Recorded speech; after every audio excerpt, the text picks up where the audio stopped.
అరే శరత్, నీ ఆస్తి మొత్తం సూరిగాడు స్వాధీనం చేసుకున్నాడురా. వాడిని వదలకు.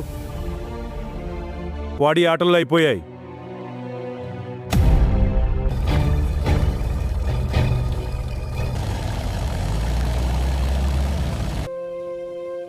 మన ప్రజల కోసం నేనిక్కడ ఉన్నాను.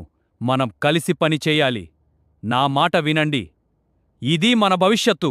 నా దగ్గరికి వచ్చిన వాళ్ళు ఖాళీగా వెళ్లరు. బావా, నువ్వు ఊరు జనాలతో బాగానే మాట్లాడుతున్నావు, నాతో మాత్రం మాట్లాడటం లేదు. ఇలా అయితే మనకి పెళ్ళెప్పుడవుతుంది బావా? అయ్యో రామా, కారు ఎగిరిపోతుంది. లేవండి, ఒకటిగా ముందుకు సాగుదాం. అవును నాయకా. అరే, నువ్వు ప్రతి సంవత్సరం నా దగ్గర చందాలు తీసుకున్నాను, ఇప్పుడు నన్ను అరెస్ట్ చేస్తానంటావా? అరే, నా మాట విను.